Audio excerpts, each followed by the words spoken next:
Hello guys, how are you all? Welcome back to my channel. So, today we are gonna see, what if Naruto and had political marriage, part 2. Subscribe if you enjoy the video, and also support the treater guy for his fantastic skill, link in description. So let's begin the story. It was early morning in Konoha. The sun was just beginning to rise over the horizon and bring warmth to the cool forest air. Naruto and Azula had risen early that morning, so that Naruto could get in some firebending training before he had to attend the academy. They had gone to the training ground near their apartment before the sun rose. Once there, Naruto had begun to go through firebending forms, and Azula had sat down on a stump and pulled out a scroll, using fire summoned in one of her hands to give her enough light to read it. Azula looked up from reading the scroll to look at Naruto. He was going through the second tier of firebending forms, having just finished learning the first tier of forms to Azula's satisfaction. "Wrong," she called out, making him stop in the middle of performing a punch. "Your stance is too rigid. Loosen up, don't feel like you have to anchor your feet to the ground. Firebending forms involve a lot of footwork. You have to be ready to dodge and move at a moment's notice. Think of yourself as a flame, constantly flickering and changing. Start the form over from the beginning and remember to stay on your toes more, right?" Naruto called back to her. "I'll get it right this time, Azula Harem." As he began the form again, she continued to watch him for a few moments, making sure he corrected his previous mistake. Seeing that he had indeed fixed his stance, she went back to studying the scroll she held in her lap. It had been 3 weeks since she had arrived in this world. 3 weeks since she had come to this village and she started living with the blonde 10-year-old. In those 3 weeks she had come to learn more about Konoha and the shinobi world. She had also gone to ask the Hokage if there was any way that she could learn to read and write in the language of this world. She had found that being illiterate was restricting at best. At its worst it was downright crippling to her interactions with the people of this village. Fortunately, the Hokage had access to a scroll that had been written centuries earlier by the Senju clan when the lost Prince Ling had come to this world.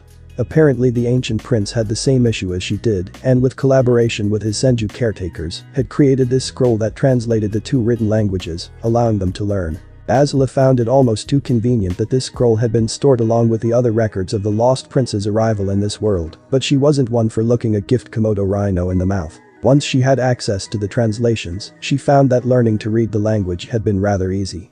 She could now read nearly every sign she came across, but there was still room for improvement. Writing had been an altogether different story. She just couldn't seem to get the characters to look the way they were supposed to. She had burned many pieces of paper to ash in her anger when she made mistake after mistake in writing the various kanji. "I'm done, Azula Harem," Naruto called over to her. Looking up once again, she saw him standing, looking expectantly at her, waiting for her to give him the next exercise. She smiled, happy with his progress. The boy had taken to firebending like a true prodigy. He soaked up the knowledge she shared with him, and he never made a mistake twice. "Alright then," she said. "I want you to summon fire to your hand. We're going to run through heat manipulation again." Naruto nodded and held out his hand, palm facing upward, summoning a small fire to float above it. Seeing him ready to begin, Azula said, "Now focus on decreasing the heat." She watched as the fire in his hand became a more red color, showing it was cooling. "Good. Now quickly, make it as hot as you can," she commanded. Naruto's face became a mask of intense concentration as the flame rapidly changed from red to orange and then slowly became lighter in color. After a few moments it became a light blue in color. "Well done," Azula praised. "Now bring down the temperature slowly." As she watched the blonde boy continue the exercise, Azula couldn't help but wonder how great his skill would grow in months and years. He had shown that he could control fire to an extent she had never seen before, except in masters like her father and uncle. He had the innate ability to shape fire and make it move to his will. His fire seemed denser, for lack of better word, than that of other firebenders. Increasing and decreasing the heat was a little bit more difficult for him, but he was improving rapidly. He could already summon blue fire if he concentrated hard enough. Azula suspected that in a few months he would be able to use it with ease and likely be able to apply it to battle. She thought about how frightening he would be on the field of battle in later years. While she didn't know all of what his shinobi training involved, she did know it involved learning how to use and master several types of weapons, including throwing knives. That combined with his natural talent for firebending would make him fearsome indeed. If what the Hokage had told her was true, he would also be able to access a demon's power later on in life as well. Thinking of the raw potential and power this boy had made Azula shiver. She had learned to appreciate power at an early age, and Naruto certainly had staggering amounts of it. She had already begun trying to think of ways to bring him to the Fire Nation with her when she returned.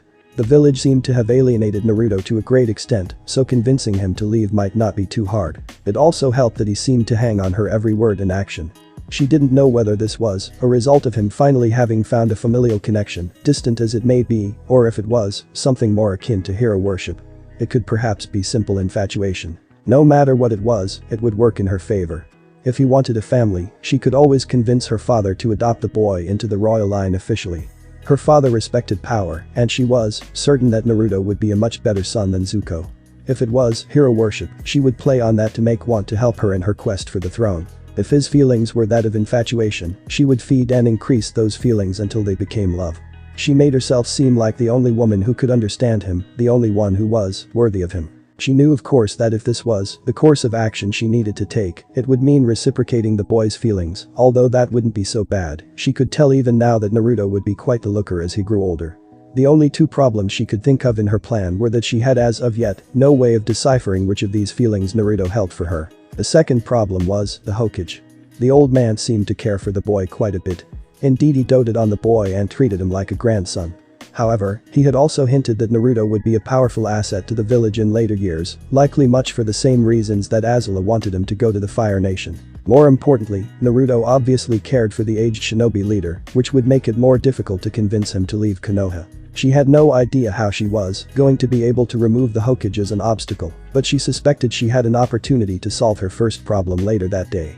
A week ago Naruto had approached Azula rather nervously. He had informed her that the next week was to be an open house day at the academy. Apparently this was a day when family and friends of the students were allowed to come to class and watch them.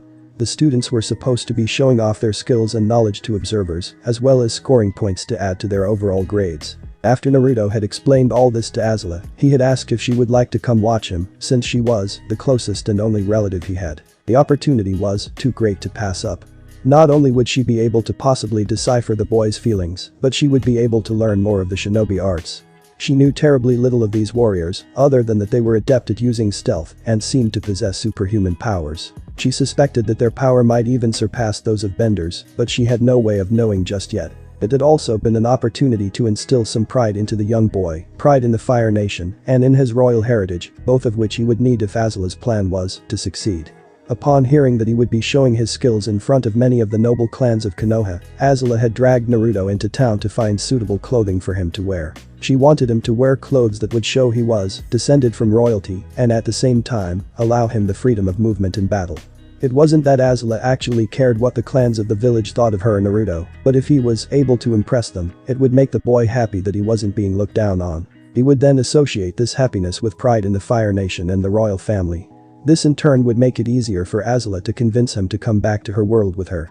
If this showed the so-called noble clans what true nobility was like, that was just a bonus in her eyes. She had eventually found an outfit that was so perfect for the occasion that Azula had briefly wondered if these events were guiding destiny or fate. The outfit consisted of a loose pair of black pants and shirt. On top of those was placed a long flowing robe that was deep red in color and had gold trim. Azula had paid for the outfit to be modified to Naruto's exact size and also threw in a little extra to have the Fire Nation emblem sewn into the back of the robe in black thread. All in all, it had cost them a chunk of their monthly stipend, but Azula thought it well worth the expense. She knew of course that Naruto would outgrow the outfit quickly, but it would serve its purpose for the moment and other outfits could be acquired later. Azula took notice of the sun's position in the sky and called out to Naruto. "Naruto, that's enough training for now. It appears to be time to leave for the academy." Hearing the older girl's call, the blonde bounded over to her as she stood up and put away her scroll. Heading out of the training ground, the pair made their way through the streets of Konoha. Most people were only just now starting to head out of their homes, so they didn't encounter much traffic on the way to the academy. When they finally arrived, they found that they were a little early. Several students and their parents had already arrived and were standing in the schoolyard.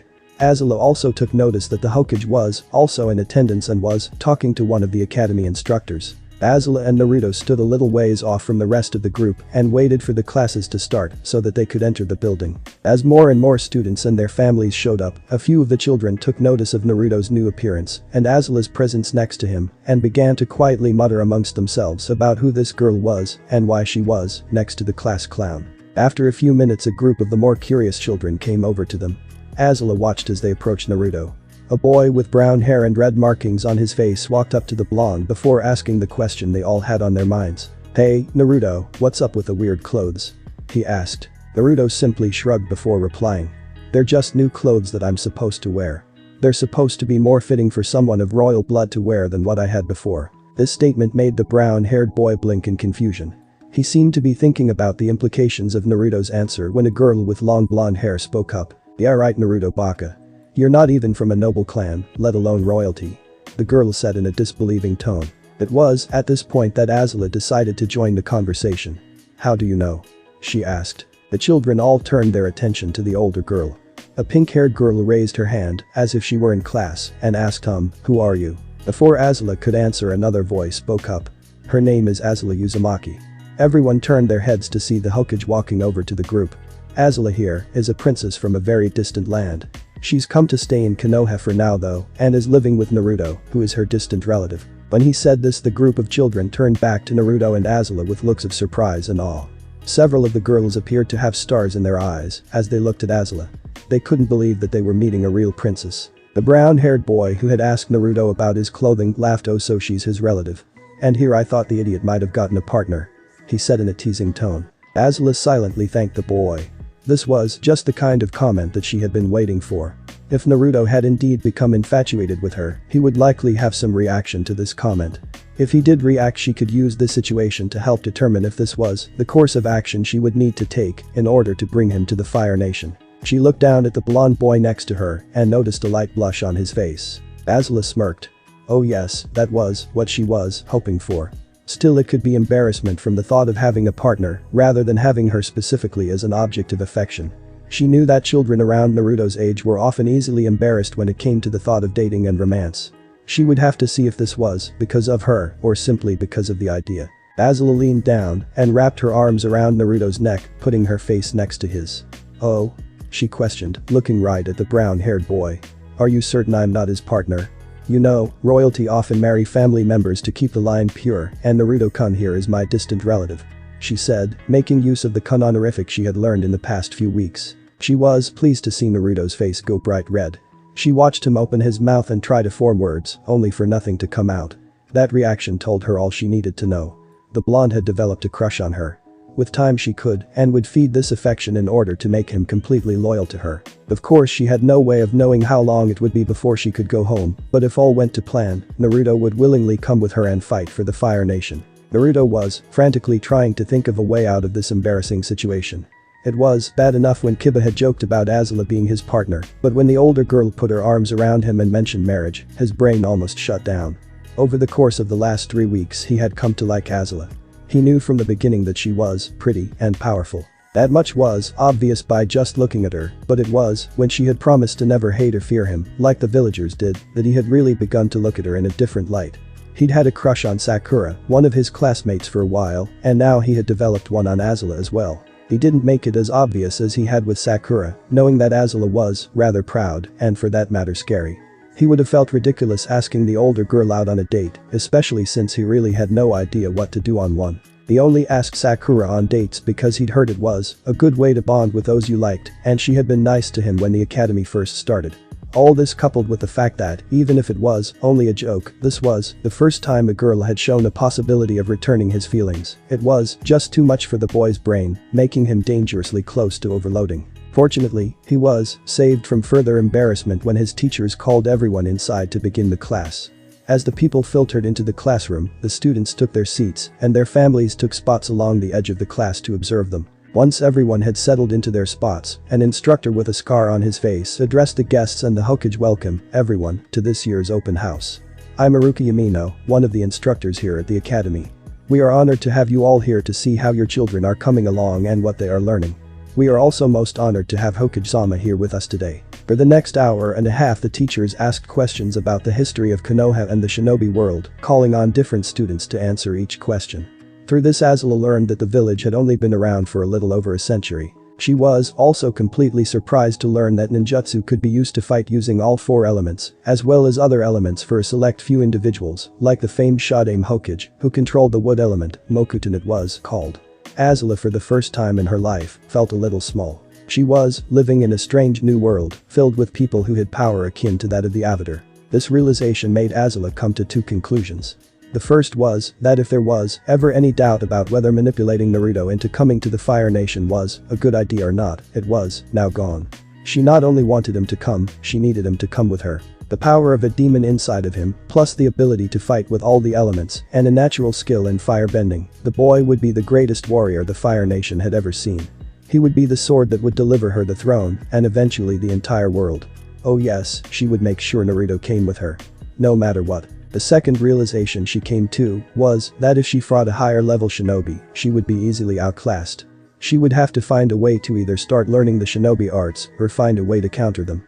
If she was unable to do this, she had a feeling that she would very likely die before ever being able to get home to her own world. She understood now why she had felt such an instinctive fear of the Anbu, and now, to them, killing her would be child's play. It was a terrifying thought that the power that made the Avatar such a dangerous opponent was available to so many in this world. After the questions about the history of the village and shinobi world, the teachers took the students and observers outside to a training area where several human-shaped targets were set up. The teachers and students line up behind the targets and throw 10 kunai at them. Azula made note of each student that did exceptionally well, landing 7 or more kunai in the target. Of these students were the brown-haired boy from earlier, a dark-haired boy in a blue shirt and white shorts, a girl with pale eyes and blue hair, a boy that wore dark glasses and a high-collared jacket. She was quite happy when she saw Naruto join their ranks as he landed 7 kunai in his target, and she was even happier when she noticed a few of the adults looking surprised and impressed. Azula suspected that Naruto may have gotten lucky, as he had mentioned before that he was only ever ranked in the middle of the class when it came to throwing weapons like kunai and shuriken. Even so, it didn't matter if it was luck, as long as the adults of the noble clans assumed it was skill they would be impressed. Next, the academy instructors lead the group over to several circular arenas. Here the instructor with the scar on his nose, Iruka, gathered the attention of the guests. Now, here we're going to have each of the students spar against an instructor so that they can show off what they've learned. Because the student's opponent will be it, the students will be allowed to use some of their dot, he said. With that announcement, the students began gathering into groups at the different arenas to wait for their turn to fight. Azula noticed that Naruto was standing fairly close to her. She also noticed that he was supposed to fight the white-haired peasant that had called her a child several weeks earlier. Smirking, she walked over to Naruto and grabbed his shoulder, making the boy look up at her. Leaning down to whisper in his ear, she said, "Naruto, I want you to do your absolute best to defeat this man. Have you shown your classmates or teachers your bending yet?" Naruto shook his head. Azula had expressly told him not to bend without her round early on in their training. Good. She all but purred. "I give you permission to use it against this man. You likely don't have the skill to defeat him outright just yet.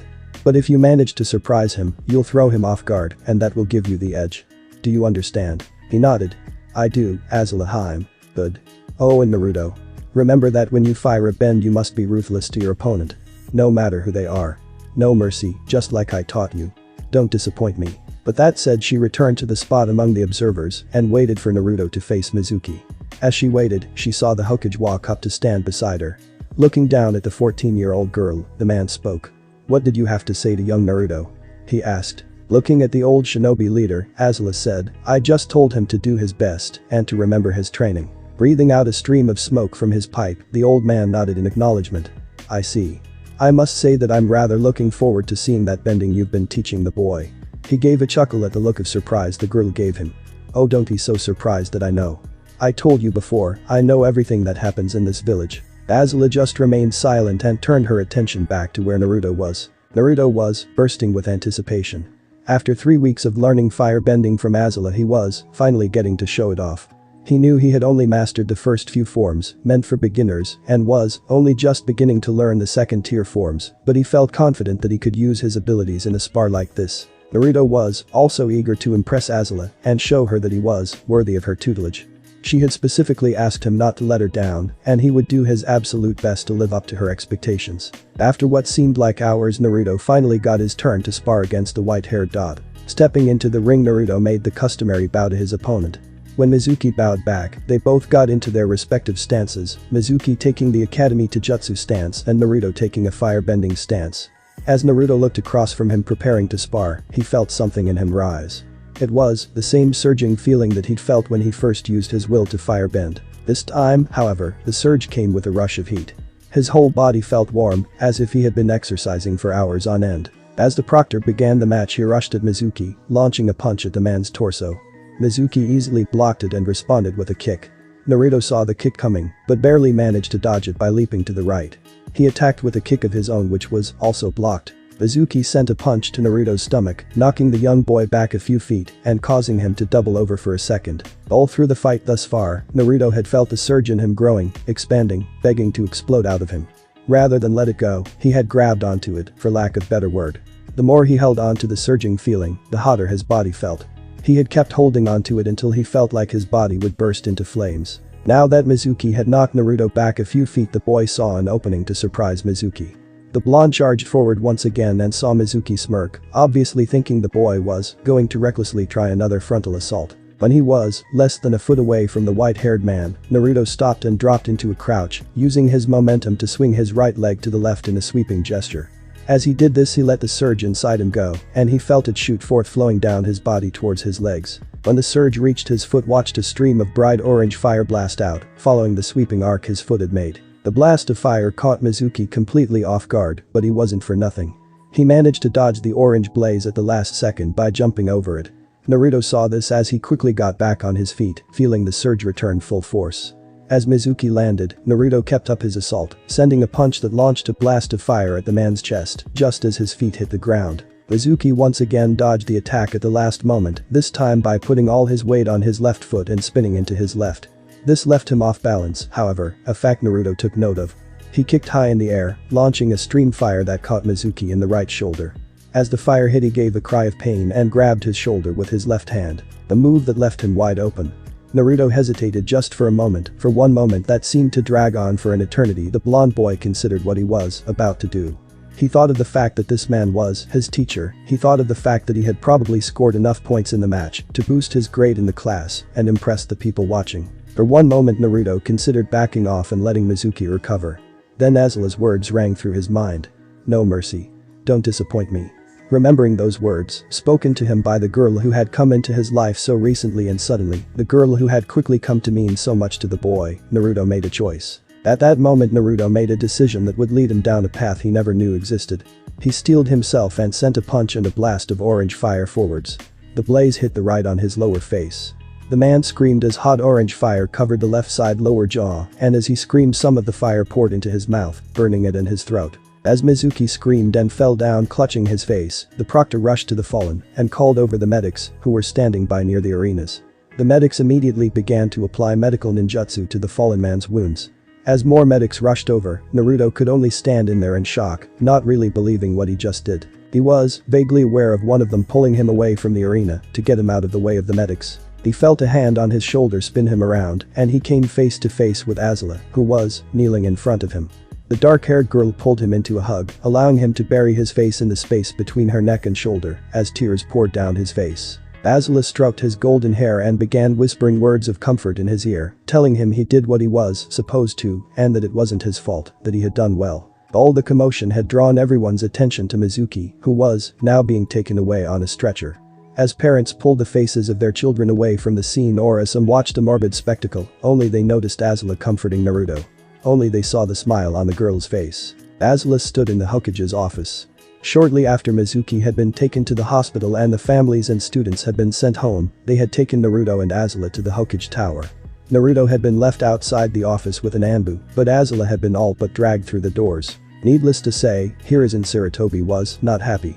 On the contrary, he was absolutely livid, and it showed. "Give me one reason," he said. "Give me one good reason why I should not have you taken away and executed for what you've done, girl." It took every ounce of Azula's self-control to keep from breaking under the man's stare. She focused on breathing, happy that while the aged shinobi was angry, he wasn't releasing any of the killing intent that he had when they had first met. Steeling herself, Azula looked at the man and finally spoke. "I'm not sure what you mean, Hokage-sama. I haven't done anything except train Naruto in firebending. Which, as you stated, you already knew about. That's not what I mean, and you know it." He growled at her. "I saw your reaction to what happened. You were happy about it. You were happy he injured Mizuki like that." It was true. When Azula had told Naruto to use firebending in the fight, she had expected him to score a glancing blow at best. When she had seen him hit the white-haired man with his flames directly in the face, she had been ecstatic. It gave her an opportunity to further her bonds with the boy and cement his loyalty to her. Of course, she hadn't expected them to react like this, at least not so soon. Yet she was not completely unprepared. She had a plan, she had no idea if it would work, but it was still a plan. Of course I was happy. She stated. I watched my pupil surpass everyone's expectations of him, including my own. I watched him land a crippling and winning blow on an opponent who completely outclassed him in every way. If that is not reason to be proud and happy for him, I do not know what is. I can honestly say that I did not expect the outcome of his match, but I will not hide that I am pleased by it. I am pleased that my student has come so far so fast, not because of what happened to them. Truthfully, it is the man's fault for underestimating Naruto. If he had not done so, he would likely be just fine. They growled. Azula was making a point, a good one. He knew there was more to it than she let on, but he wasn't sure what, and she hadn't lied to him at all. Looking her in the eye, he said, Naruto could be mentally scarred from this. Azula stared right back. She had expected this issue to be brought up the moment Naruto had wounded Mizuki. She already had her counter-argument ready. If he has been emotionally hurt, then I will comfort him. Also, if he is planning to become a shinobi, he will have to commit acts like this and much worse, quite often, unless I've been misled as to the purpose of your occupation. I would think it would be better for him and others like him to learn this early on. I certainly did when my father had me study the arts of war. They grimaced. She had made another good point, one he wished weren't true, but unfortunately it was. Indeed, in the past many shinobi had learned the same lesson at early ages. Especially during the Great Shinobi Wars. Reaching up to pinch the bridge of his nose, he let out a sigh. You realize of course that while my law still stays in effect, it is likely that few of the more stupid individuals in the village may see this as reason to come after the boy's blood. He asked her. Then I will protect him. Azula replied. She saw the look back at her, somewhat disbelieving. Hokage-sama, whether you realize it or not, in the short time I've been here that boy, Naruto, has become more important to me than you can possibly imagine. She didn't tell him why he was important of course, but she wasn't lying. It was a half-truth, but not one nearly as obvious as the one she tried telling when she first arrived in the village. Staring the man right in the eyes, Azula continued. Believe me when I say that I will never willingly let harm come to that boy, nor will I ever intentionally make his life more difficult. I will protect him all I can. Furthermore, I know that right now I can give him the comfort he needs. Were you to execute me, or separate me from him, I suspect he would irreversibly damaged. Sarutobi was angry. He was angry at this girl for teaching Naruto techniques that had caused this incident, although he knew that many clan children had far more dangerous techniques in their arsenal. He was angry at her for making 3 well thought out and valid points. He was angry at her because, even though it wasn't truly her fault, Naruto had taken his first step into the shinobi world. A step he suspected the boy hadn't been ready to take. He was angry at her because she was right. He couldn't punish the girl because she had done nothing wrong, nor could he punish Naruto, for he had obviously not truly expected to be able to harm the instructor and had learned a harsh lesson. He would have to speak to the boy at another time and make it very, very clear that such attacks were never to be performed against a fellow Konoha shinobi or ally, and that if he did so again he would be severely punished. However, the best thing that could be done now was to try to help him cope with the situation. Take Naruto home. He said to Azula. Take him home and let him rest and be there for him as much as you can.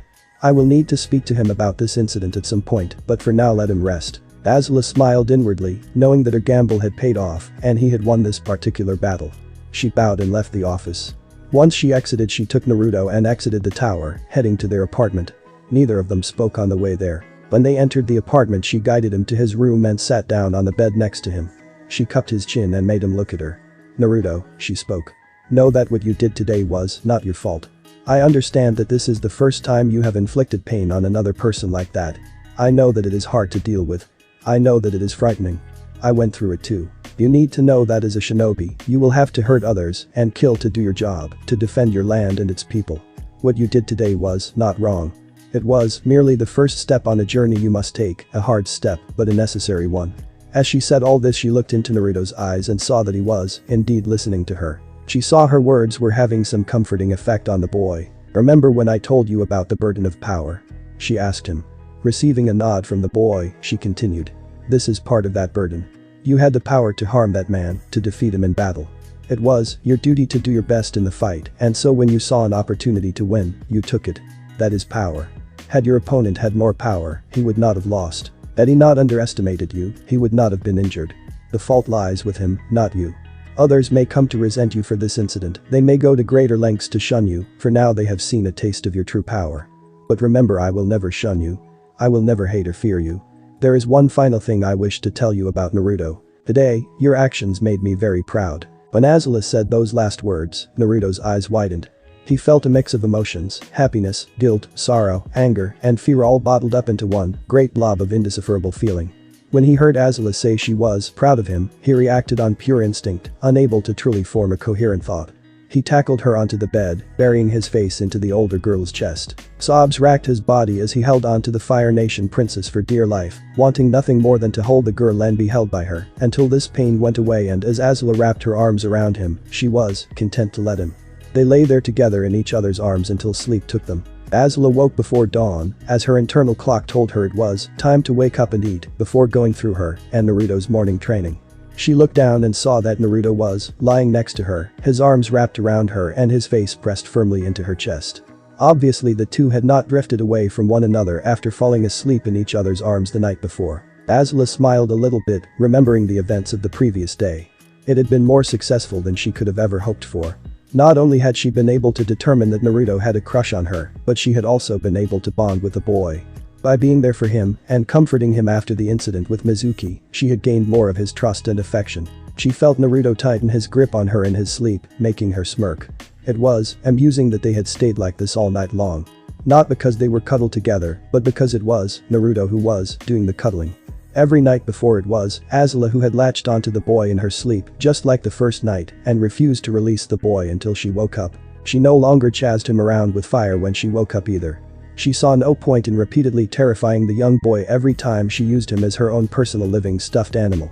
She had instead made him promise never to tell anyone about her cuddling habit, promising great pain if he broke that promise. Normally she would have woken Naruto so that they could eat and begin his training, but she felt that after his display yesterday, that he had earned the right to sleep in, if only for today.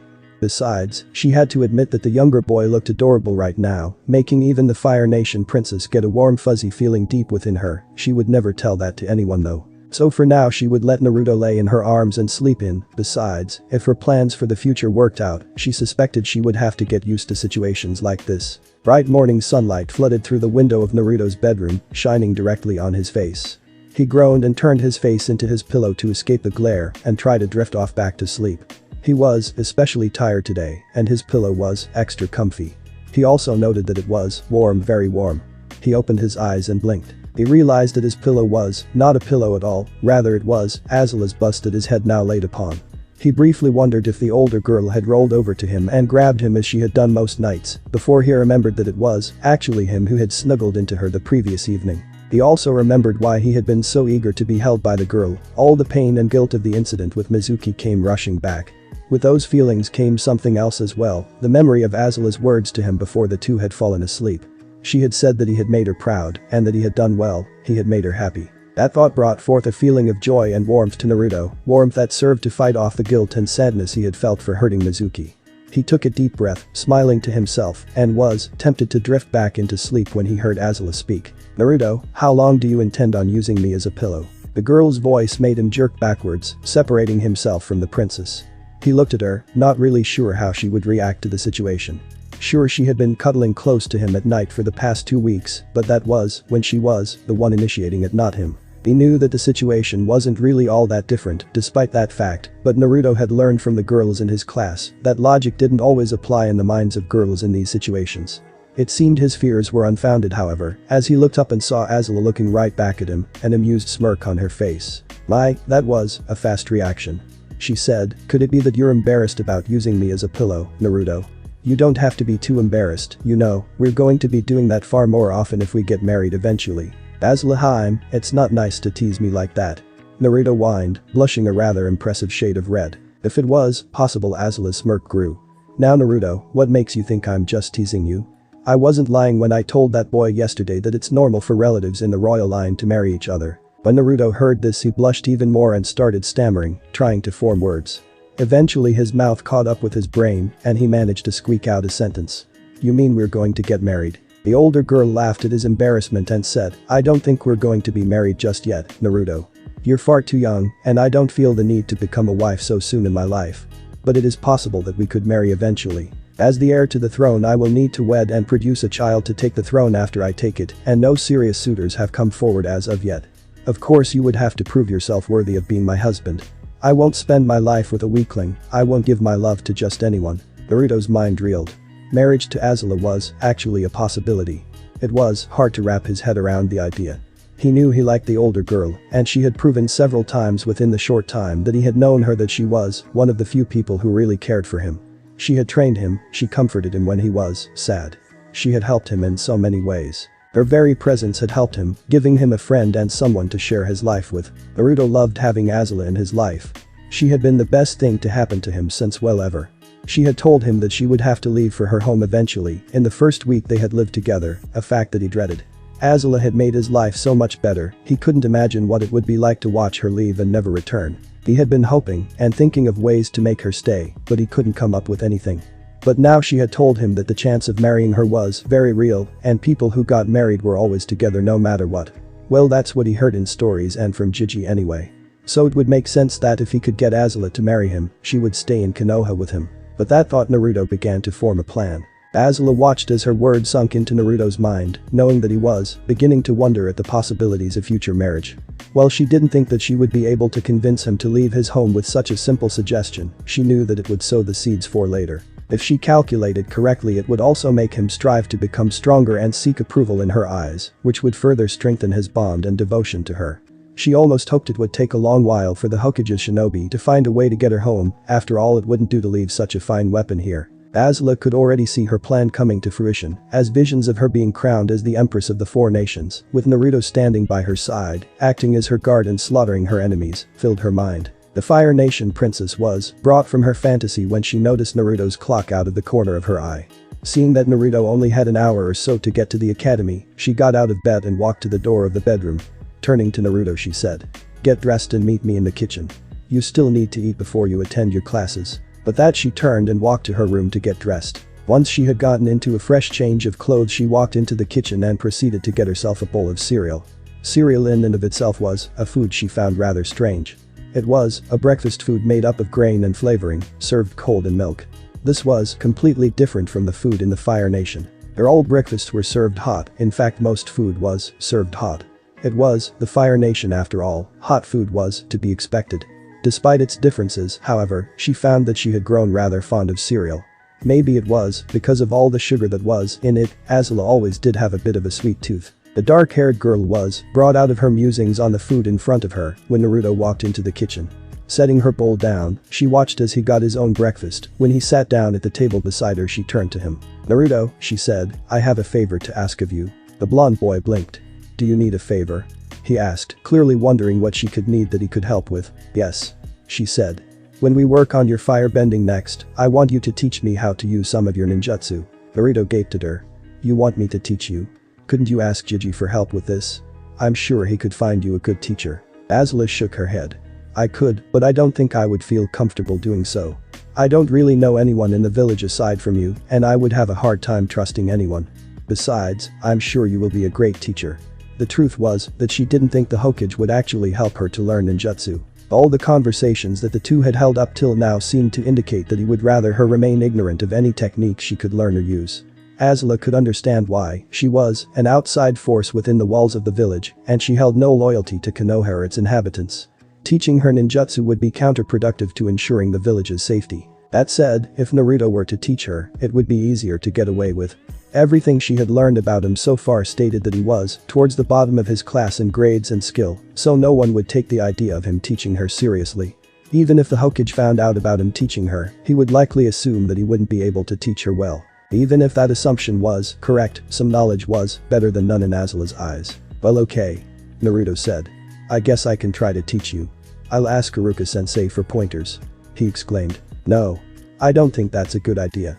He would tell the Hokage, and then he would ask me why I didn't come to him about it, and I'll be forced to tell him I didn't trust anyone, and I'll be embarrassed." "You don't want me to be embarrassed, do you, Naruto-kun?" she asked, doing her best to look cute and adding the kun honorific for extra effect. She was pleased when she saw Naruto blush slightly and vigorously shake his head. "Good, then it will be our little secret," she said happily. "Now finish your breakfast and head off to the academy. When you return we will resume your bending training, and you can begin teaching me." She saw the boy take on a saddened look when she mentioned the academy. "What's wrong?"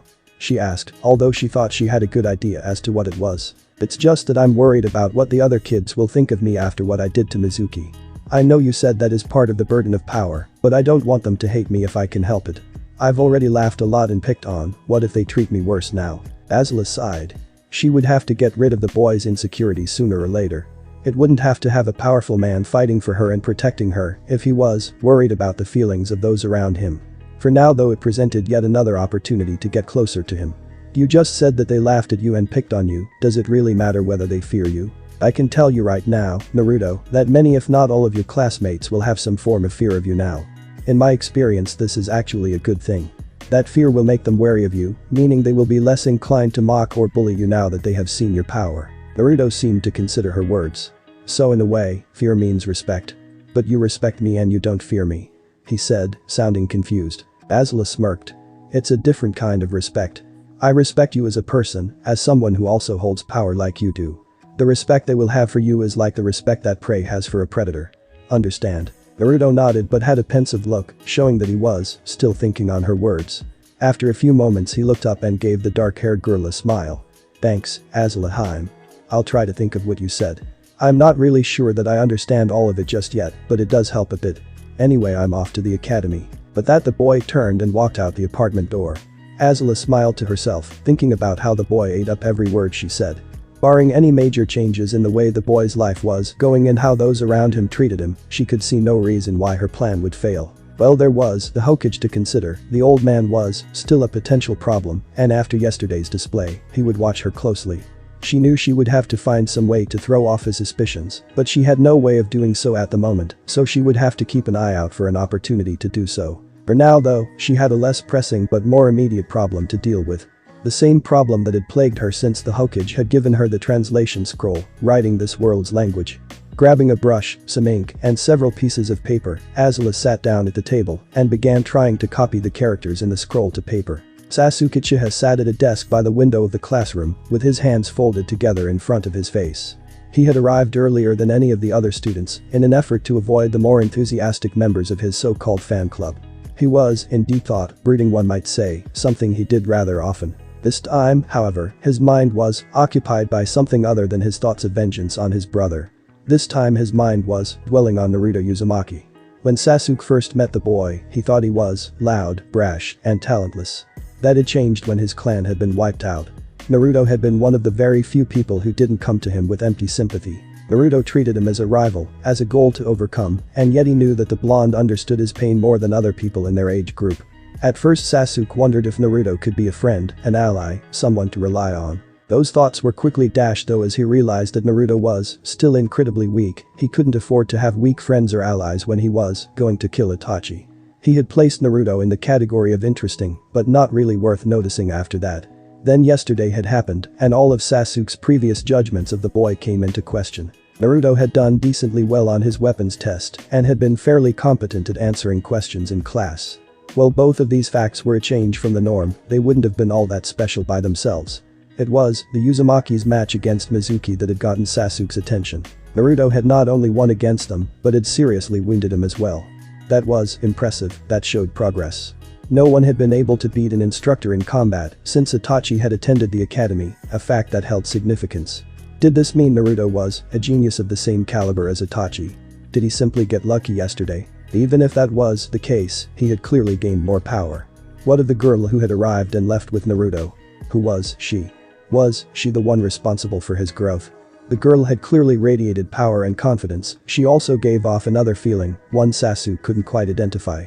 According to the Hokage, she was a visiting princess and was a distant relative of Naruto. Did that make Naruto a possible heir to a nation? There were too many questions, and the only way he would gain answers was to confront Naruto himself.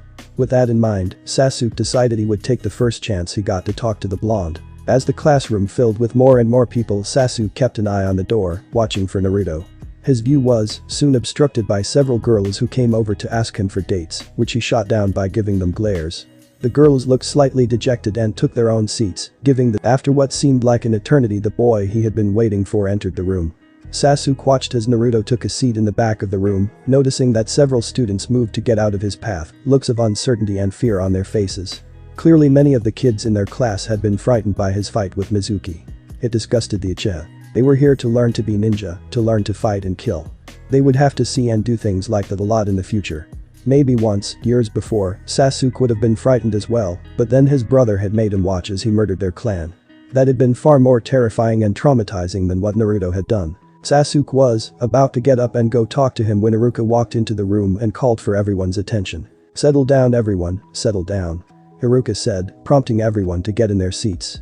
Now, as you all know, there was an accident during one of the spars yesterday resulting in Mizuki-sensei's hospitalization.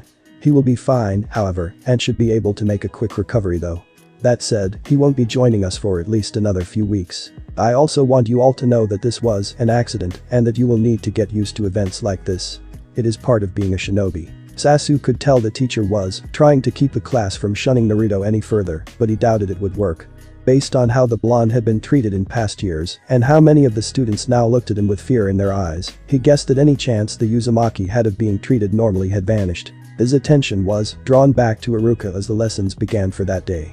The scar-faced man lectured the class for what seemed like forever, occasionally calling on students to answer questions and asking for input. Finally, he announced that it was time for lunch break and released the students to go eat. The students started shuffling around, getting out packed lunches and walking over to their friends. Sasuke saw a few girls starting to walk over to him, no doubt asking him to eat with them. Before they could reach him, however, he stood up and walked towards the back of the class. He stopped in front of Naruto's desk and he saw the blonde look up at him with a puzzled look on his face. There was a tension in the room as the students watched the two, wondering what was happening. Sasuke smirked on the inside. They were all probably thinking he was going to try to fight Naruto. Well, then this would be a nice surprise. "Hey, want to sit with me for lunch?" Sasuke asked the boy and took great pleasure in the gasps of jealousy and outrage his fangirls gave.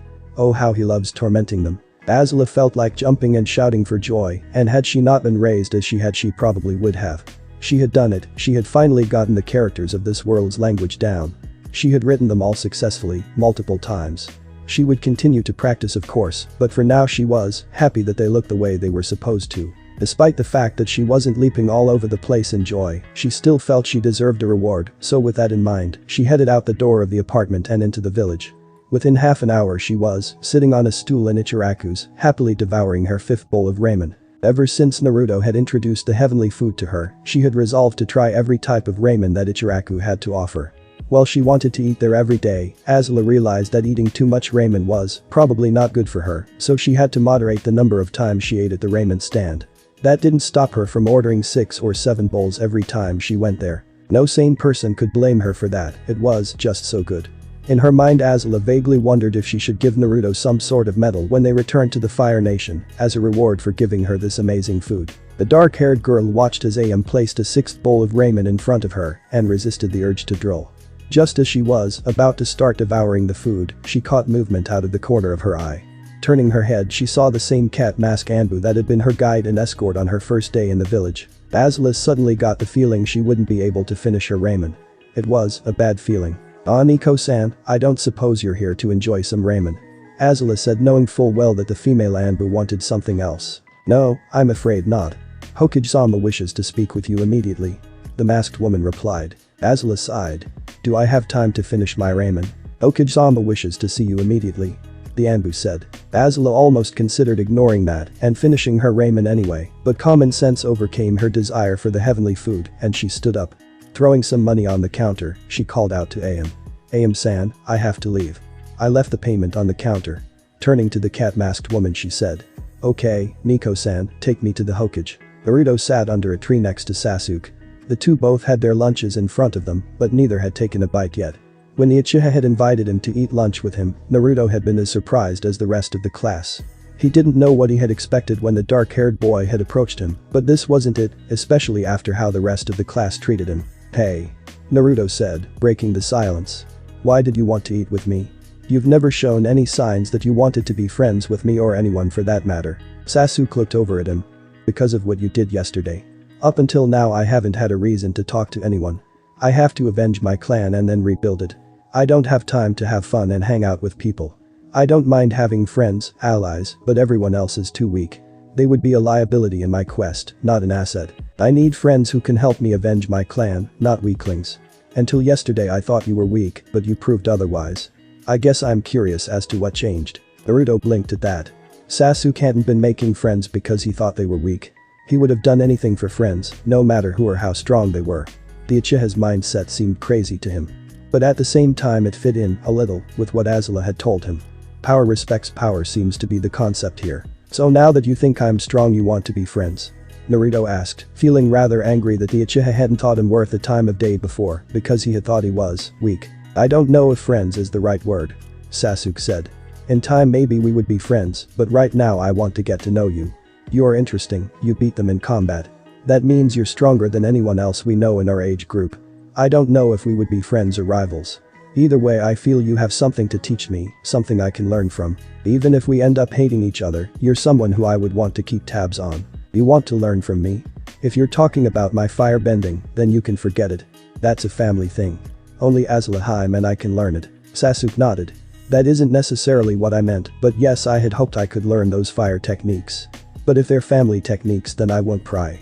As someone who comes from a clan, I know how important family are. Naruto narrowed his eyes. Then if not that, then what did you mean? He asked. I thought maybe we could spar and train together sometime. Even if you can't teach me any, I can improve my own skills by fighting against you. The same goes for you. We're both strong and by training with each other we can only become stronger. Naruto thought about that. It made sense, after all he had gotten quite a bit stronger by training with Azula, maybe Sasuke could help him too. He also noticed that Sasuke didn't seem afraid of him like the other children had been. In fact, if he was telling the truth, his fight against Mizuki had prompted the Uchiha to reach out to him. Could he be someone else who would accept him, like Azula had? Could he gain another friend? He was brought out of his thoughts when the bell rang. Sasuke stood up and looked down at him. Looks like lunch is over. You don't have to answer me now, but give it some thought. It would help us both in the long run. Naruto watched the Uchiha walk towards the academy and stood up for himself. He noticed with a little irritation that he hadn't eaten any of his lunch because he had been so busy thinking about what the Uchiha had said. Sighing, he headed back to class, knowing he would have to resign himself to being hungry and bored for the rest of the day, rather than just bored. Azula entered the Hokage's office for the second time in less than 24 hours. She wondered what the old leader wanted this time. She guessed that she would find out soon enough though. You called for me, Hokage-sama? She asked as she entered the room. She noticed that the two of them were not alone. Standing in front of the Hokage's desk was a tall man wearing a green vest over a blue suit. She also saw that he wore a mask over the lower half of his face and one of his eyes. He also had spiky silver hair. Azula, come in. Yes, I did call for you. The Hokage said. We have several matters to discuss. And what would those be? She asked, wondering if he was going to bring up the incident with Mizuki again. I have 3 things I would like to talk to you about, 2 of them involving Naruto. Don't worry, it's not about what happened yesterday. Well, I'm not happy about what happened. I know that what's done is done, and punishing you won't change it. That said, please try to prevent such things in the future. I still want to talk to Naruto myself about what happened, but that can wait for a while. I see. The girl said. Then what is it you wish to discuss? Well, first off, I'd like you to meet Hada Kakashi, the man in charge of leading the ninjutsu experiments regarding getting you home. I thought you might want to know a little about what we're doing and how we are doing it. Yo. The silver-haired man said, raising a hand in greeting. Annoyed that the man gave her such an aloof greeting, Azula neglected to give a bow to the man and simply said. Nice to meet you, Haddock-san. Can you tell me what progress you have made so far and if you have an estimated time frame to get me home? The man put a hand up to his chin. We haven't made much progress at all yet, we're still working on studying others that involve or may involve interdimensional travel.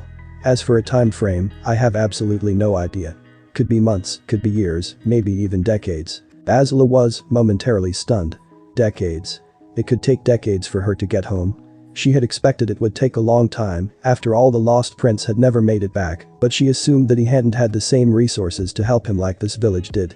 After all, he had only been taken in by one clan, hardly a match for the resources and knowledge a settlement like Konoha would have. Of course Azula knew that even with all those resources it might take a long time, even years, but she never assumed it could take a decade or more. Why?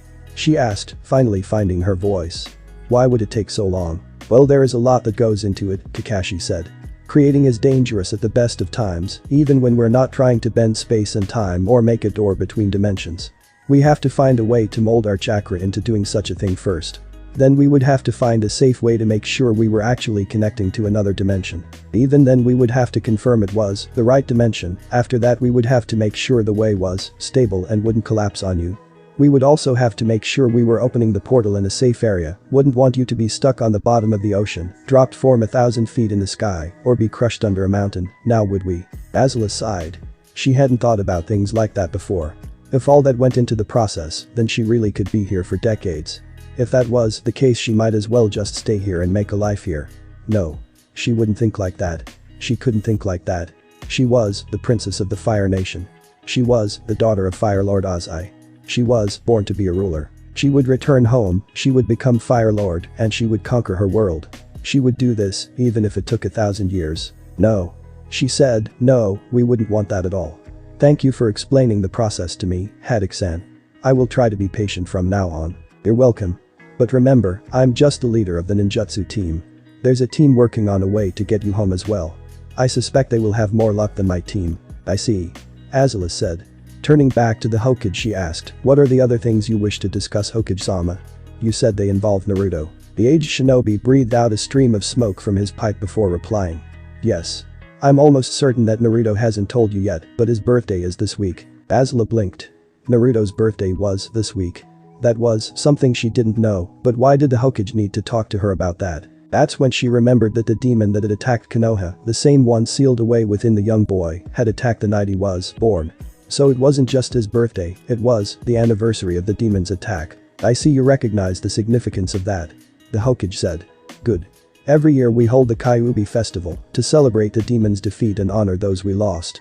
It is a time of revelry and mourning, so many people will be partying and drinking.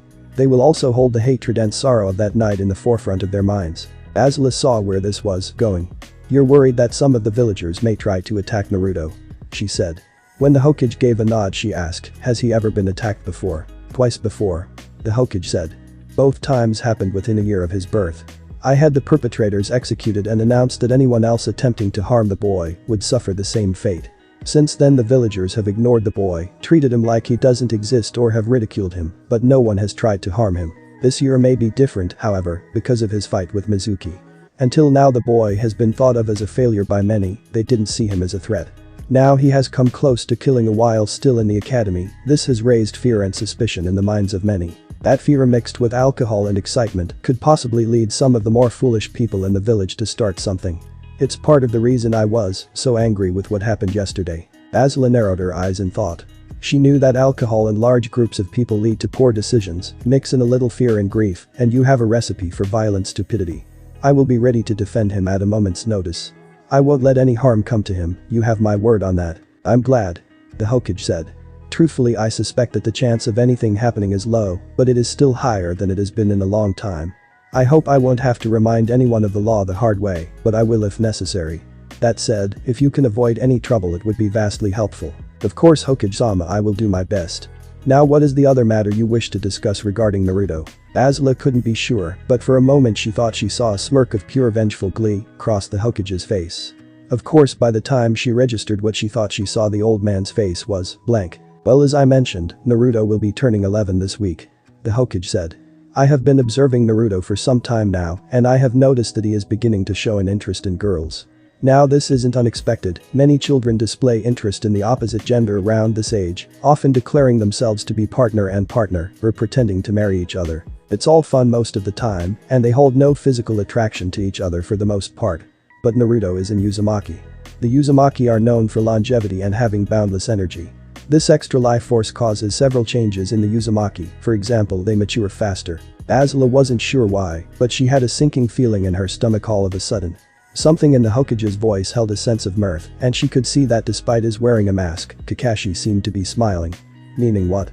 She asked. Meaning that Naruto is going through the beginning stages of puberty, despite his relatively young age.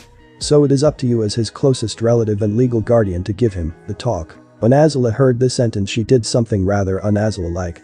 She blushed. It wasn't a large blush, but it was definitely noticeable. What was more noticeable was the slight stutter in her voice when she spoke next. What do you mean I have to give him the talk? She asked. She had known that the topic of sex would have to be brought up eventually, much of the plan involved future sexual interactions between herself and Naruto, but she had in all her calculating forgotten that he didn't even know what sex was yet. She remembered her own talk that her mother had given her. It was one of the most awkward and embarrassing moments in her life. Her mother had given her the talk when she was only 10, shortly before she left the palace. The only comfort that Azula had from the memory was the knowledge that her mother had been equally embarrassed. Now she had to give the same talk to Naruto. I mean you have to explain sexual intercourse to Naruto. The Hokage said, his eyes sparkling with mischievous glee, clearly enjoying the girl's flustered state. It can't be that hard to explain, I'm sure, unless of course you don't know how it's done. Azula's face grew a little more red. Of course I know how. I just don't know how I'm supposed to explain this. It was at this moment that Kakashi spoke up. I believe this might help, he said, pulling out a little orange book. He opened the book, flipping through a few pages before handing it to Azula. Here, just have him read this. That will solve the problem. Azula blinked. Would a book help? How? Azula looked at the page the book had been opened to and started reading. She read the first sentence, then the second, then the third, then Kakashi's book went up in blue flames and turned to ash. The masked man gave a cry and fell to his knees, reaching down the pile of ash that now lay on the floor of the Hokage's office. Why? He cried. Why would you burn such a wonderful work of art? You are evil. Pure evil. Ignoring the man, Azula took a deep breath and tried to regain her composure. Looking back at the Hokage, she said. Okay. I can give Naruto the talk, but does it really have to be so soon? The sooner the better. The old shinobi said. Oh, and please don't go into too much detail, I don't want to traumatize the boy. Believe me, said Azula, you don't have to worry about that. Now if that is all, may I take my leave, Hokage-sama? Yes, you may go. The elder man said. Azula gave a slight bow to the man and then hurried out of the office as fast as possible, leaving a chuckling Hokage and a still sobbing Kakashi behind her. Naruto sighed in relief when class was released for the day. It had been the worst day he had in a long time. True to expectations, many of his classmates now looked at him with fear in their eyes and avoided him. A few of the students, like Kiba, had come up to him and told him they thought his firebending was cool and asked if they could learn it, and they all left disappointed when he told them that they could not. Otherwise, Sasuke had been the only person to actually try to talk to him. He'd even answered a question wrong on purpose, given the most ridiculous answer he could think of, to get a smile or a chuckle out of someone in the class. No one laughed. Azula's words had proven true, power makes fear. Naruto knew that he would always be feared by his classmates now, and there was, likely, nothing he could do to change that. Still, Sasuke had shown that power earned respect as well, once again proving Azula right. The boy was, now trying to reach out to Naruto, offering to train with him and talk to him. Naruto thought about the Uchiha's offer. If he was able to train with the top student in class, his grades and strength would undoubtedly improve even further. He could combine that training with his training from Azula and grow even stronger. That would impress the girl, he thought. Maybe he could get Sasuke to help him find a way to teach Azula how to use chakra as well. He wouldn't Sasuke, that's what they were doing, but he figured if he brought it up in a roundabout way, he could discover a way to teach Azula the basics. And if everything went well, he could end up having another friend. A new friend that wouldn't be afraid of him. That would be awesome. He couldn't wait to tell Azula about this. He bet she would be thrilled to learn he was close to making a new friend. With that thought in mind, the young boy rushed out of the academy grounds and through the village towards the apartment he shared with the Fire Nation princess. Naruto's nightmare. Naruto walked into the academy, ignoring the looks he got from everyone he passed. He made his way through the halls until he reached the door of his classroom. Sliding the door open, he noticed that the room was completely empty except for one person. Standing at the front of the room was a man with silver hair and wearing the standard outfit of blue suit and a green vest. Upon seeing the man, Naruto's face lit up in a smile. Mizuki-sensei. He called out happily. I'm so happy that you're okay. The boy's face fell a little after he said that. I'm really sorry about what happened during the sparring match, Mizuki-sensei. I never meant to hurt you, please don't hate me, please forgive me. He said, bowing to the teacher. He felt a hand rest on the top of his head. He looked up to see the instructor smiling down at him. Of course I'll forgive you, Naruto. You are my student after all, and I know it was just an accident. But I expect you to make up for your mistake. The silver-haired man said. I promise I will. Naruto shouted. I'll do anything to make it up for it. Mizuki's smile grew as Naruto said those words. Good. Then to make amends, you're going to have to take this test. He said, handing Naruto 3 pieces of paper. Naruto looked down at the papers and saw that they each had questions on the front and back. He also noticed that the questions looked to be extremely hard. Now Naruto will sit down and do the test. I'm going to head out, but I want you to make sure you answer each question. You aren't allowed to go home until you finish it. Once he said that, the silver-haired man left the room. Naruto sat down at one of the desks and began to answer the questions. It took him the better part of an hour, but he finally managed to complete all the questions. He was about to turn the test in when he noticed that he had left one paper undone. He could have sworn that he had done all the questions, but nevertheless he grabbed the paper and completed it. Sighing at having finished it, he looked back up and saw 2 more blank papers. Okay. That was just weird. He grabbed the papers a little more hesitantly and powered through them. Once he was done with them, he picked up a stack of papers and dropped them onto the desk at the front of the room. He began to walk towards the door when he noticed something out of the corner of his eye. Turning to face whatever it was, he saw a large stack of papers sitting on one of the desks. He walked over to the papers and picked one up. He saw, to his horror, that it was a continuation of the test. Suddenly he heard the sound of papers landing on wood and turned to see that stacks of paper were falling out of nowhere and landing all over the room. What is going on? Naruto asked himself. How are all these test papers appearing? Is this some kind of… Yes, it is. A dark voice said. Naruto looked all around for the source of the voice but couldn't see anything. I'm right here, the voice said, drawing his attention to the piece of paper in his hand.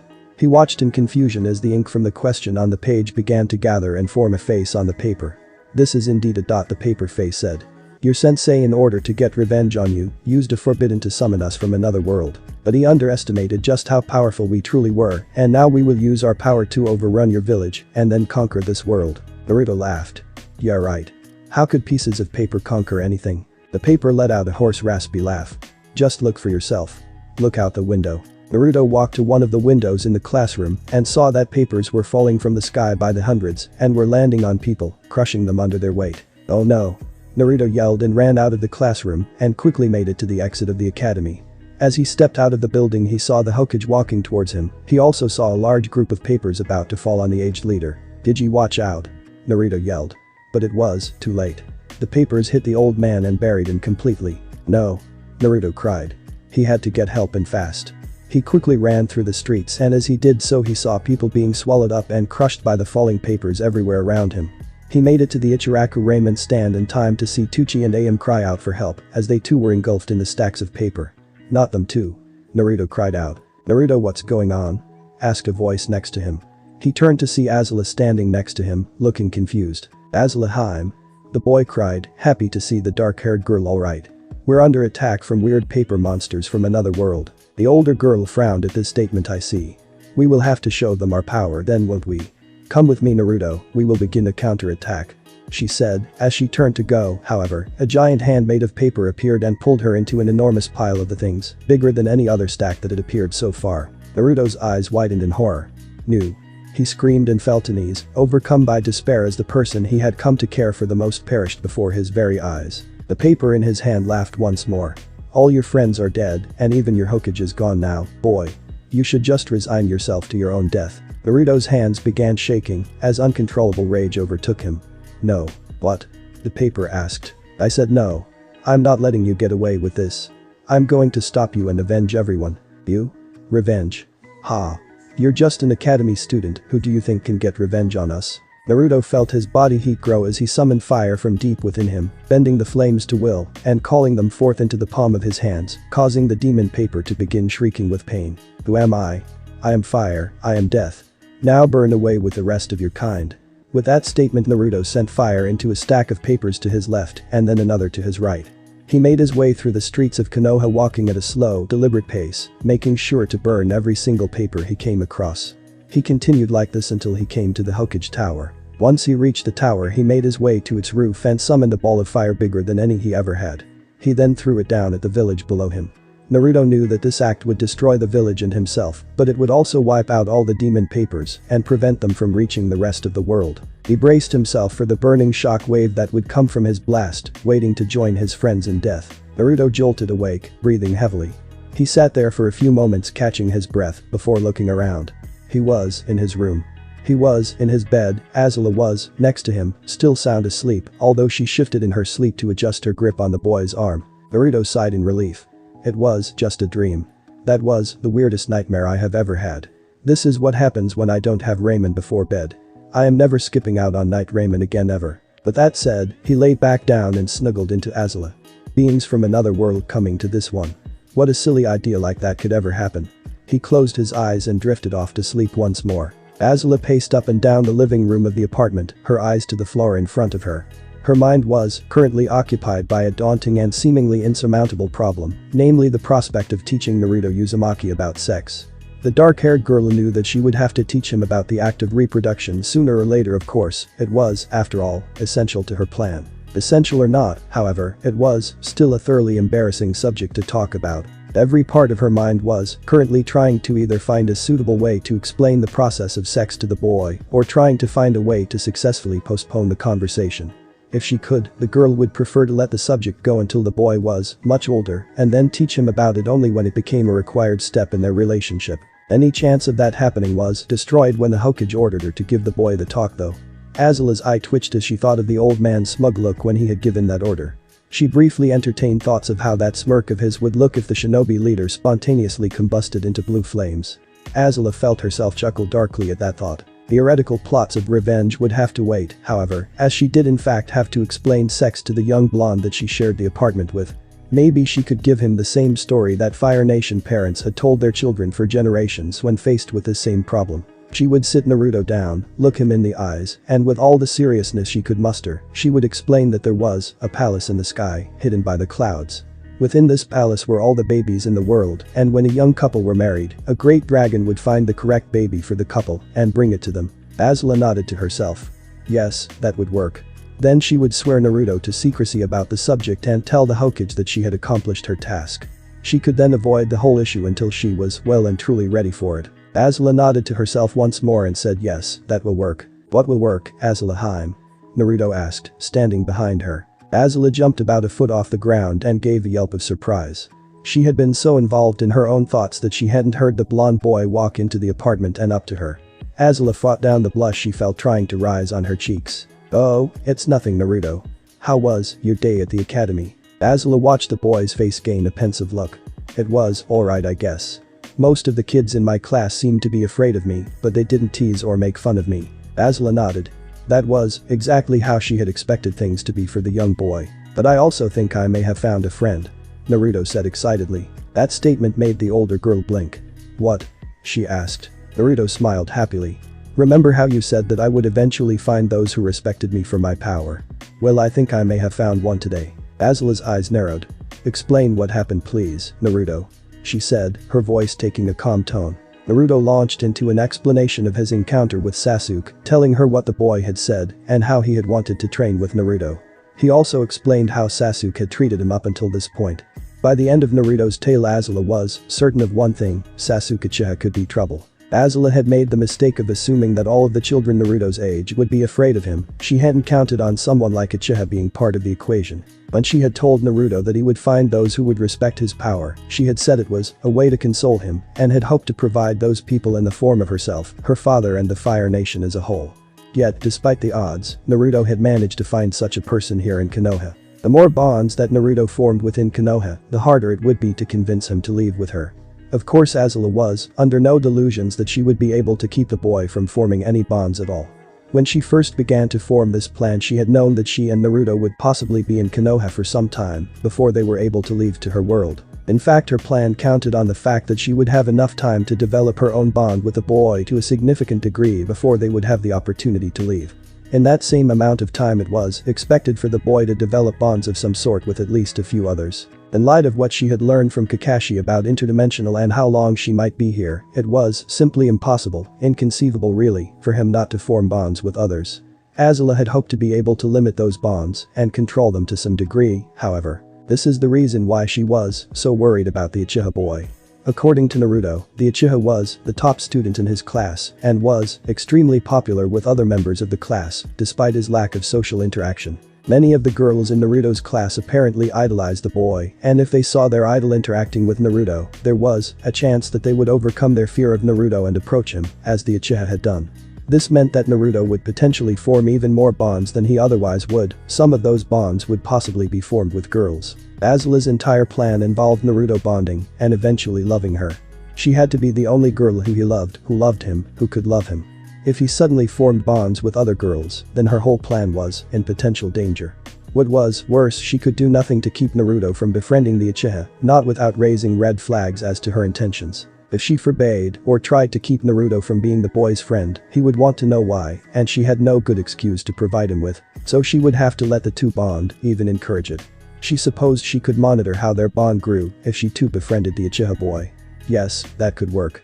If she was close to both of them, she could keep an eye on what people the Uchiha drew towards the two of them, specifically any girls. She would then be able to determine if the girls were getting close to Naruto in a romantic sense, and if they were, she would drive them off. Oh yes, she would do everything in her power to keep them from Naruto's heart. Spirits helped the ones who threatened her plans, for unimaginable torment and pain would be rained down upon them. Azula Haim, are you okay? Naruto asked, worried and a slight amount of fear in his voice. Azula blinked, being brought out of her thoughts. Yes, everything is fine, she said.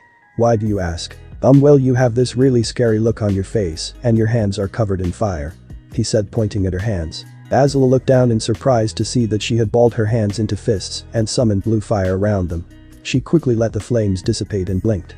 That was odd, she didn't usually lose control of herself like that. Was she really that angry that her plan was in danger? Oh, sorry, I was just thinking about something that made me a little upset.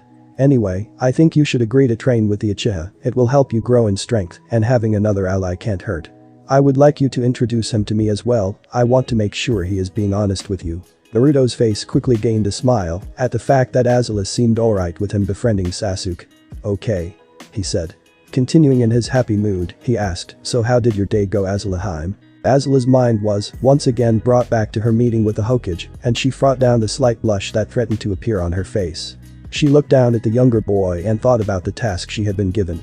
While it would be easy and tempting to pass off the conversation or dodge it, it would not be helpful to anyone in the long run. My day was eventful, Naruto. Azula said. This earned an inquisitive look from the boy, but he remained quiet and waited for her to continue. You see, I was called to meet with the Hokage today. He wished to speak to me about several matters, two of which involve you. Naruto blinked. Me? Yes, you. One of the topics was a task that I am to perform as your acting guardian. Azula said. Tell me, Naruto, do you know where babies come from? She asked, hoping that maybe, just maybe, he already knew. The younger boy's eyes squinted in concentration, as if trying to remember the answer to a question on a test. Finally, after what seemed like hours, but was really only moments, Naruto looked up at the girl and said nope. Azula felt that small ray of hope she had been holding on to vanish. I see. She said. Well then let's go sit down and I will tell you where babies come from. She led him over to the kitchen table where they both took a seat across from each other, with Naruto looking at her attentively. Azula looked at the young boy and took a deep breath and prepared for the plunge into what would undoubtedly be one of the most awkward conversations she had ever had. You see, Naruto, when boys and girls reach a certain age they begin to change. Change? He asked. Like they look different. In some ways, perhaps. She said. Now please refrain from asking any questions until I am done with the explanation. Naruto nodded in acknowledgement and Azula continued her talk. It took over half an hour to get the entire explanation of what changes happen to boys and girls, and then another half hour to inform the boy why they were relevant to where babies came from. Naruto's expression through the hour had gone through several phases. First he had shown looks of attentiveness and thoughtfulness. Those had evolved into looks of disbelief and then slight horror. Finally his face became a mask of red when she began to explain sex to him. By the end of the hour-long talk the both of them were sitting rather quietly across from each other in various states of embarrassment. The moment of silence was broken when Naruto raised his hand, as if he were in a classroom. Azula Haim, I have a question. What is that, Naruto? The princess asked. So when you mentioned that we might get, married, does that mean that we will be doing that? He asked, in a quiet and rather shy voice. Suddenly Azula found herself experiencing something completely new to her.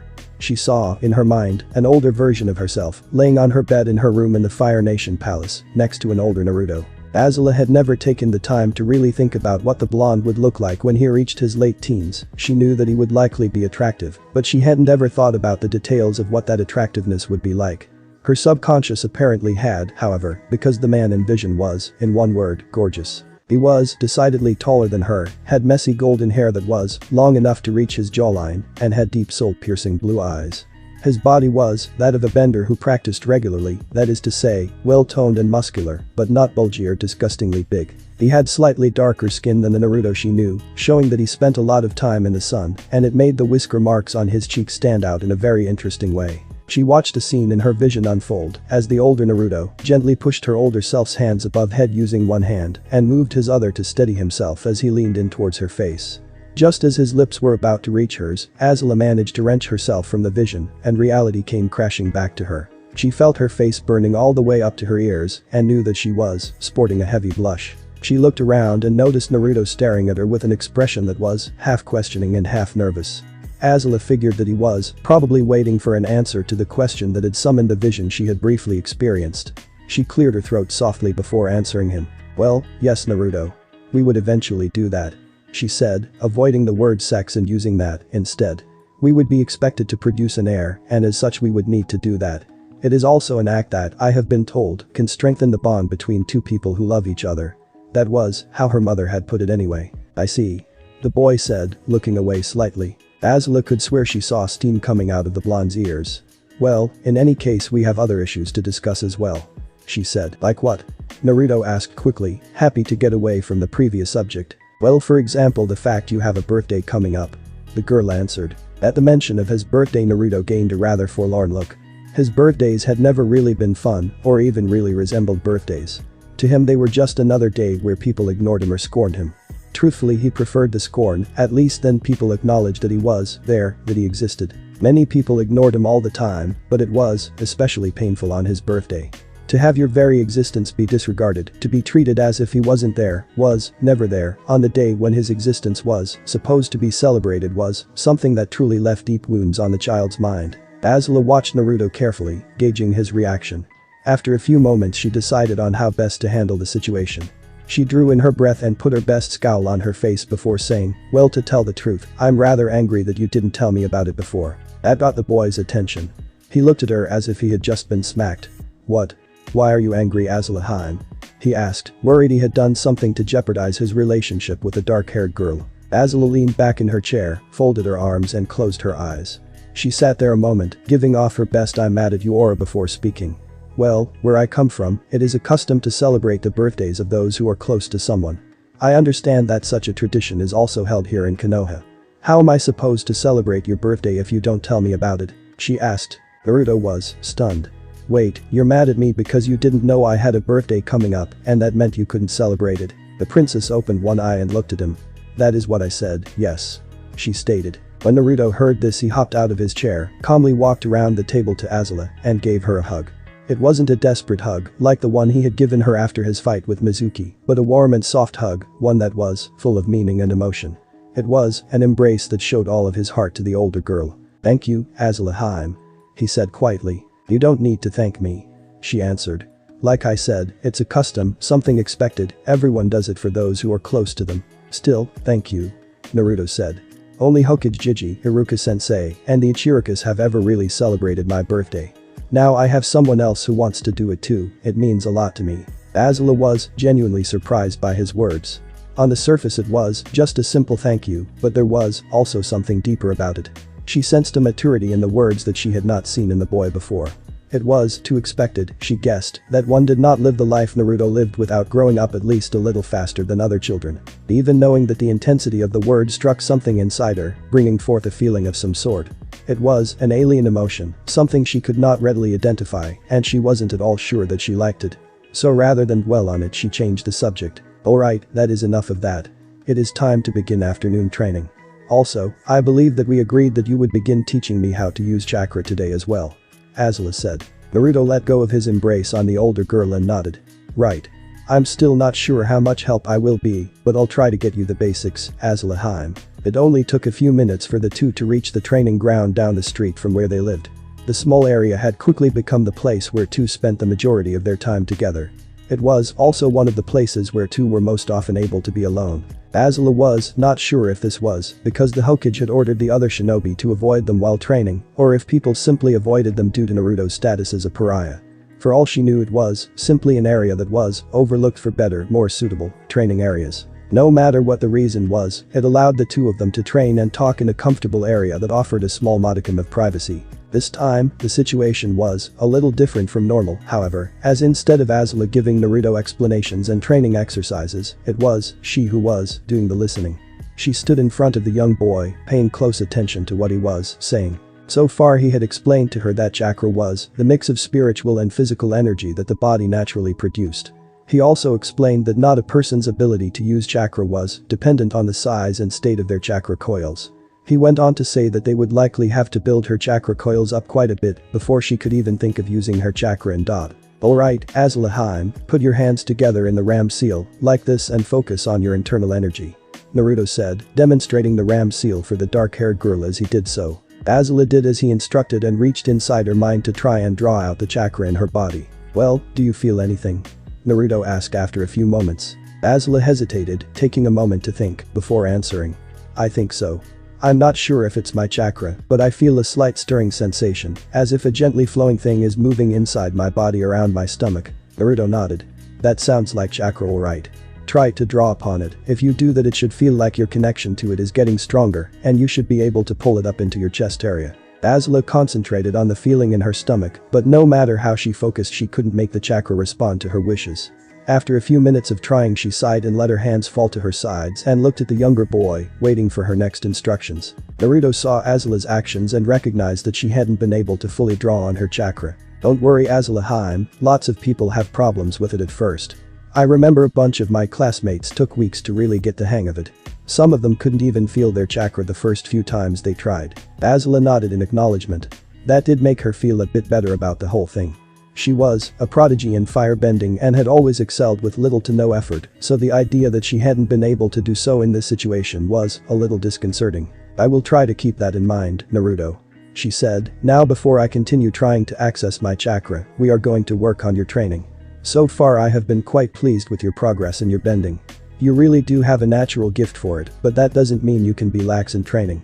That is why I will begin instructing you in the more defensive forms of firebending." Naruto blinked a little at that. He had thought that firebending didn't really have defensive moves, unless dodging counted. Azula saw his confused expression, and a small smile appeared on her face. Most people failed to realize that firebending did have defensive techniques. They were few and far between, but they were there. "Alright, I will demonstrate the first move for you," she told him. "I want you to send an attack at me." Naruto nodded and got into his bending stance. He took a deep breath and shot a strong fast punch towards Azula. As he did so, a stream of bright orange fire shot out from his fist and headed for the dark-haired girl. As the blast approached her, Azula brought her arms together in a circling motion, just as the fire reached her. Naruto watched in excitement as a short burst of flame erupted from Azula's own arms. Before she continued the circling arc, her arms had been moving in, and as her arms finished the tight circle, the blast of fire he had launched at her vanished. "That was so cool, Azula Haim," he shouted. "You blocked my fire with fire of your own. Are there any other defensive moves I can learn? Oh, is there a way to take my opponent's fire and send it back at them?" Azula shook her head in answer to his question. "No, Naruto, that isn't possible. As firebenders, we use our own power to block that of others. We do not redirect attacks back at our opponents. That is something only waterbenders can do. Of course, that doesn't mean that we are limited to only blocking fire. With enough strength behind it, that move I just performed can even shatter boulders before they reach me." The 10-year-old frowned a bit when he heard that he wouldn't be able to steal fire from his opponent's attacks and send it back at them. Still, he could see how this circular motion for blocking could be used to great advantage. It easily allowed the user to stop incoming attacks head-on and left the user in position to launch a strong counter-attack immediately. When he saw Azula perform the block, he counted at least 4 counter-attacks that she could employ off the top of his head. Her 2 of them stayed in the training ground until the sunset, each working on their respective exercises. By the end of the training session, Naruto had the circular block consigned to muscle memory, and Azula informed him that the two would begin to use it in spars in their next training session. Naruto had once again proven that he did indeed have a natural talent for firebending. By contrast, Azula had managed to make no progress in her chakra exercises at all, something she found rather infuriating. That anger did not deter her from seeking to learn how to manipulate her chakra, however, and Naruto assured her that she was still doing far better than many people did when they first began. On another note, Azula was happy to see that her efforts in persuading Naruto to pay attention in his classes since she arrived had borne fruit. In fact, if it were not for her encouragement, she suspected that he would never have known all that he did about the chakra network and how it worked. That would have made learning how to use this new power far more frustrating than it already was. Still, it was a noticeable change from how he had behaved when she first met the boy, and the thought she had already had such an effect on him brought a smile to the girl's lips as the two walked back to their apartment. Naruto arrived early to the academy the next day. He was earlier than he had been in his entire time attending the shinobi school. In fact, he didn't do this on a whim, however, he had a purpose. He knew that Sasuke usually arrived early, and he wanted to have a chance to speak to the Uchiha before class began. He wasn't disappointed when he walked into the classroom, quickly spotting the dark-haired boy sitting by one of the windows. Naruto walked over to where Sasuke was and took the seat next to him. The two sat there in silence for a few moments before Naruto spoke. I thought about your offer yesterday. I think you're right, it would be good to train with someone my age, and besides, we might become really good friends," he said in an optimistic tone. Sasuke looked over at the blonde and gave him a smirk. "I knew you would agree. It just makes too much sense for us not to train together." Naruto nodded in agreement. "Also Azula Haim wants to meet you." That got Sasuke curious. Why would the girl, this other Uzumaki that was, supposedly a princess from another land, want to meet him? Was it because he had offered to train with Naruto and possibly become his friend and ally, or was there some other reason? In the end he guessed it didn't really matter, he had wanted to learn more about the girl, and this was the perfect opportunity to do so. "Alright, I'm free this afternoon. We can begin training and you can take me to meet her then if you want," Sasuke said. "Sounds good to me," was the only reply that Naruto gave, and the two returned to sitting next to each other in a comfortable silence. As the minutes dragged on, the classroom slowly filled with the other students that were in the class. Naruto noted that the other kids had gathered in small groups and had begun whispering, which actually made for a rather loud and annoying noise. They all seemed to be discussing him and Sasuke. It seemed that the idea of the most talented and popular kid in their class suddenly sitting next to the class clown and village pariah was a little hard for some of them to understand. As more students arrived, more whispering ensued, and Naruto felt his eyes begin to twitch in annoyance. Just as he was about to stand up and shout at his classmates to shut up, a girl broke off from one of the groups and walked over to where he and Sasuke sat. She was a plain-looking girl with brown hair and no real distinguishing features, but Naruto recognized her as being part of Sasuke's so-called fan club. The girl stood there for a moment looking nervous and a little scared before looking at Sasuke and speaking. Sasuke-kun, why are you sitting here?" she whispered. Sasuke looked up at the girl with a bored yet somehow demeaning expression on his face. "This is where I have been sitting since the year began, why would I suddenly sit somewhere else?"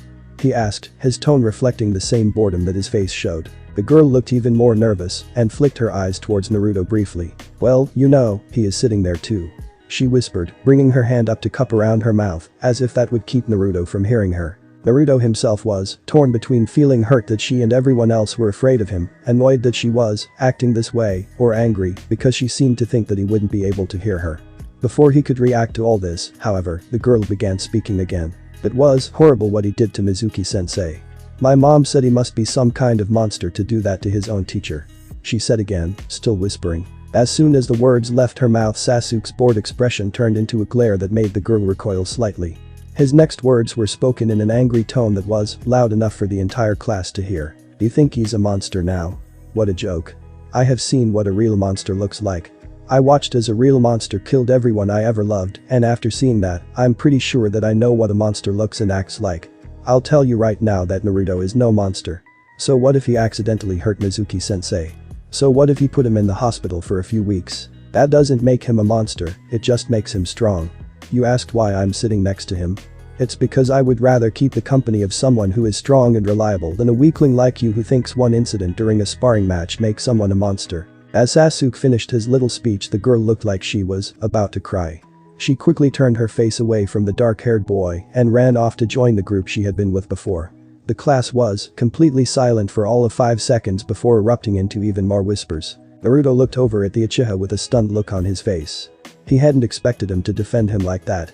He was sure of one thing now, he and Sasuke would be great friends. Before anything else could happen in the class, Iruka walked into the room and told everyone to take their seats.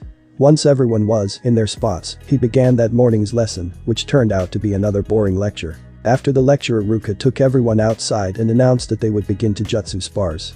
He would call out the name of a student and ask that student to step into the small ring where the sparring match would be held. He would then ask if anyone wanted to volunteer to be their partner. If no one volunteered, he would select someone to be the student's partner on his own. Iruka continued down the list, calling out names until he reached Naruto's name. As Naruto stepped into the ring, Iruka waited for someone to volunteer to spar against him. They liked Naruto a lot and knew that he wasn't a bad kid. When he had first met the blonde, he had hated the boy, but as the years went by, he had begun to see that he was just a lonely child. He had come to enjoy the boy's pranks and jokes and had begun to care for the boy. When the accident with Mizuki had happened, he had worried that it would destroy what little peace Naruto's life had. It seemed his fears were right as he waited for someone to volunteer to spar against the blonde. Before, 1 or 2 people would always step forward to spar against Naruto, if for no other reason than that they thought they could win against the dead last of the class. Now, however, it seemed that his spar with Mizuki had instilled too much fear in the other children. Just as Iruka was about to call on someone to spar against Naruto, someone called out, "I'll spar against him." Sasuke Uchiha stepped into the ring with Naruto, earning a few gasps from the other kids. Sasuke felt the urge to face palm. He had already proven that he wasn't afraid of Naruto, yet people still seemed surprised that he was willing to spar with him. The idiocy of the masses never ceased to impress him. He heard Iruka call out for the two combatants to get ready, and he and Naruto got into their respective stances. Sasuke saw Naruto get into a stance that he had never seen before. He had been in his own spar when Naruto had been sparring against Mizuki, so he hadn't gotten a good look at what Naruto had done, other than the fact that he had used a fire technique of some kind. Could this stance be part of a taijutsu form that allowed him to defeat Mizuki? Sasuke hears Iruka call out for the two to begin and rushes at Naruto. Even if this was a new taijutsu form, there was no point in hanging back and letting Naruto get the first strike in. As he got closer to the blonde, he sent a punch at the boy's face. Naruto sidestepped the attack, and Sasuke saw him launch a kick at him out of the corner of his eye. He spun around and used his momentum to knock the kick away from him with his right arm, while at the same time bringing his left leg up to send his own kick at the Uzumaki. The kick struck the blonde in the torso, and he staggered back a bit, allowing Sasuke to take up his stance once again. Naruto stared at the dark-haired boy across from him. Sasuke was good, that was certain. Naruto had been using his firebending without summoning up his fire, making it into his own taijutsu style. He had hoped that by using an unfamiliar style he could catch the Uchiha off guard and end the match within the first few exchanges of blows. It was clear though that this would be far more difficult than he thought. They had only exchanged a few blows, and already he could tell that the dark-haired boy would be able to adapt to his new style with ease. He would have to press the Uchiha hard if he wanted to win this. So he rushed at Sasuke, much the same as the Uchiha had done to him only moments before. He sent a powerful punch at the dark-haired boy's chest, which was blocked with ease. He followed the punch up with another aimed at Sasuke's face, which was, again, blocked with ease. In defending his face, however, Sasuke had momentarily left his torso open to attack, and Naruto sent a strong kick to the boy's stomach. Sasuke let out a grunt of pain and stumbled backwards, tripping as he did so. This ended with the Uchiha on his back, and Naruto saw an opening to finish the match and rushed forward. As Naruto got close to Sasuke, however, he spun around on his back, swinging his legs around him and kicking Naruto's feet out from under him. As Naruto fell to the ground, Sasuke rose to his feet before all but tackling the blonde.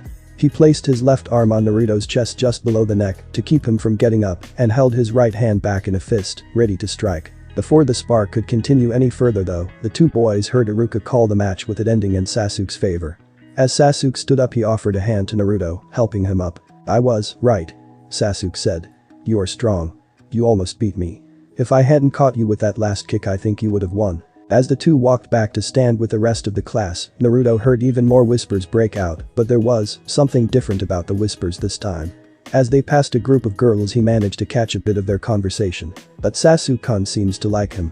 So that means he can't be all bad. What if our parents are wrong?" One girl whispered. "That's right," said another. "And he just proved he is strong.